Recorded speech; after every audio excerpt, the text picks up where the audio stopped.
Hi friends, ఈ వీడియోలో మనం ఏం నేర్చుకోబోతున్నామంటే లాంగ్ అండ్ షార్ట్ స్టిచ్కి మెటీరియల్ అనేది ఎలా ఫిల్ చేయాలని నేర్చుకుందాం.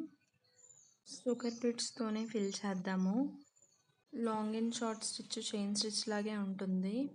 చైన్ స్టిచ్లో ఎలా అంటే ఒక్కో స్టిచ్ అనేది ఊడిపోతే మొత్తం బీడ్స్ అనేవి ఊడిపోతాయి. కానీ లాంగ్ అండ్ షార్ట్ స్టిచ్లో అలా ఊడవు, ఎందుకంటే షార్ట్ స్టిచ్ అనేది మనం వేస్తాం కాబట్టి. షార్ట్ స్టిచ్ దగ్గర లాక్ అనేది పడిపోతుంది, అందుకే మనకి బీడ్స్ అనేవి త్వరగా ఊడిపోవు. మనం షార్ట్ స్టిచ్ అనేది చాలా చిన్నదిగా వేయాలి, కనిపించకుండాని. కొంచెం గ్యాప్ అనేది వస్తుంది, ఏం పర్వాలేదు. చైన్ స్టిచ్ కన్నా ఈ స్టిచ్ కానీ మీరు వేసుకుంటే మీ బ్లౌజెస్ ఫాస్ట్గా అనేది డ్యామేజ్ అవ్వకుండా ఉంటాయి. ఒక లాంగ్ స్టిచ్ తీసుకుని అందులో బీడ్స్ అనేది ఫిల్ చేసి ఒక 3 బీడ్స్ తర్వాత షార్ట్ స్టిచ్ వేసేయడమే.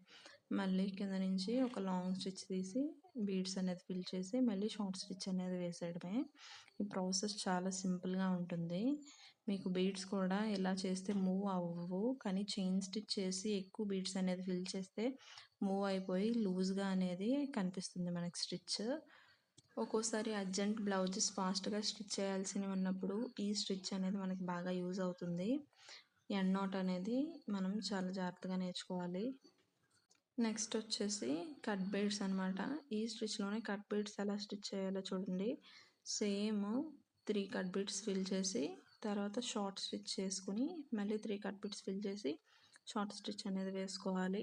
మనం కట్ బీడ్స్ అనేది కింద పడుకోకుండా హ్యాండ్తో అనేది ఆ నీడిల్ని పట్టుకోవాలి. ప్రాక్టీస్ చేయండి, ఎక్కువ బీడ్స్ నిండే నీడిల్ అనేది తీసుకోండి. మీరు థ్రెడ్స్ స్టిచ్ చేసే నీడిల్ వేరేగా ఉంటుంది, మెటీరియల్ స్టిచ్ చేసే నీడిల్ అనేది వేరేగా ఉంటుంది.